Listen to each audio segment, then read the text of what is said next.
Welcome to another video of Car Plebs. In today's video, we're going to be talking about the fantastic customer support of Logitech, as well as how to protect yourself and your rights in terms of the European consumer law. So this here is the Logitech G Pro Wireless. I've been a big fan of Logitech since approximately 20 years, and I think they develop and create some amazing products.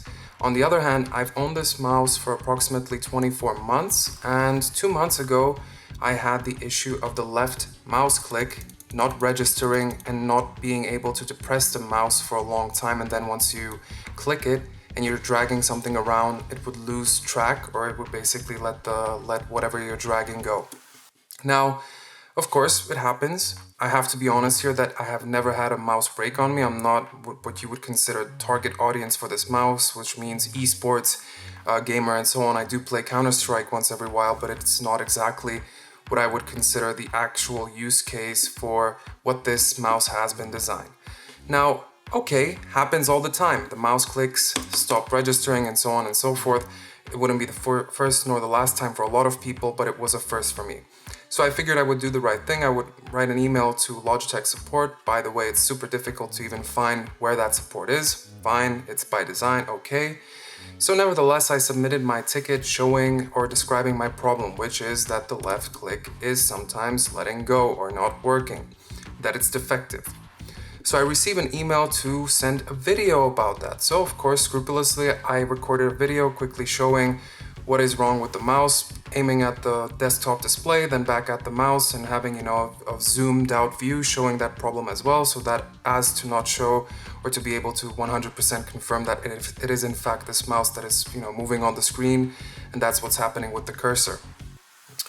Then I get a response that they like the video, but they want me to record it by showing the serial number of the mouse as well as the ticket number that they have done. Okay, so I'm starting to get frustrated. And by the way, it took like 2-3 weeks and 2 reminders to even get that response and, explanations for being overloaded and so on.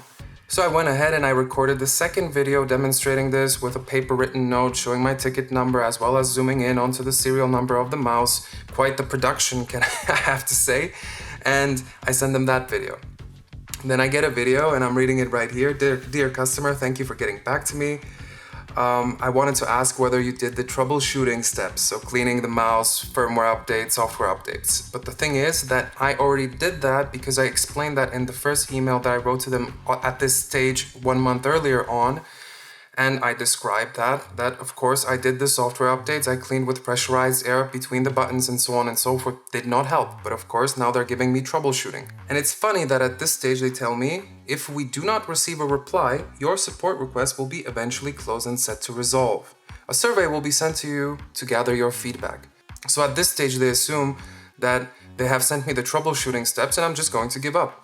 And this is where exactly the European consumer law comes in. And this is what I want to share with you, that you have to make sure that you're aware of these things and that you push the supplier, producer, seller, whatever, and it doesn't matter, so that you find that. So the consumer guarantees.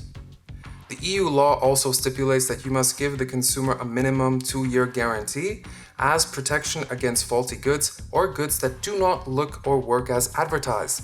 In some countries, national law may require you to provide longer guarantees. So again, fine, longer guarantees whatsoever. But here we have the confirmation. So I responded promptly to Logitech, outlining a few things. I have a good friend as a lawyer. I can make some noise on various social media forums or platforms, and that I will submit a video describing this particular issue. And believe it or not, they didn't tell me to send the mouse back. They told me I can keep the mouse and they will send me a new one. And so funnily enough, that's why I titled the video How You Can Get a Free Mouse, because what I intend to do, and I'm not giving up, and this is a topic of strong principles, I went on AliExpress, I searched online because turns out there are thousands of people having the same issue with this mouse. So I ordered some KL micro switches from AliExpress and I have received them. So there will be an upcoming video showing you how you can desolder the existing switches and replace them with KL switches. And just as a proof of concept, I don't mean to boast.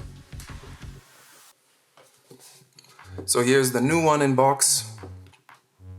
Come on, box detach. G Pro wireless, of course. And just for anybody's curiosity, this is how the brand new one looks like. And again, in case you're wondering, here's your puck, which you can do wireless charging. Doesn't really matter, same mouse as always. What is cool about the mouse is that you can decide to be left-handed or right-handed, so you can basically replace the switches here with actual clickable buttons, or you can choose to assign those two switches as a macro switch or as macros. And what does one receive in the box? It's funny because I think I've already done this in the past. You get a USB receiver and a micro USB port here, so you could connect it and not have it connected directly to your device. And here you have your switches and your blanks. So your switches for the right side and because they assume, of course, most of the consumers are right-handed. And then the blanks for the left in case you're wanting to do a right-hand usage scenario. And then, of course, you do receive a cable. And here we have it, your standard issue micro USB cable, which you would plug here into the adapter, or you could use it potentially to charge your mouse, which, to be honest, since I've been using this one, the battery life is absolutely magnificent. I charge it maybe once per, I don't know, maybe 2 months, 3 months. I don't even recognize that as an issue. And then this is the cable. It plugs right in here, and you have quite the seamless integration of the cable, and it then, helps you charge and play if you want, use. Okay, so thank you very much for this quick one. Here I really wanted to focus on what one needs to do, what was my personal experience, and just to share that Logitech has lost their customer. I'll be looking at other companies basically to buy PC peripherals in the future. Oh, you get a G Pro wireless sticker, a Logitech logo.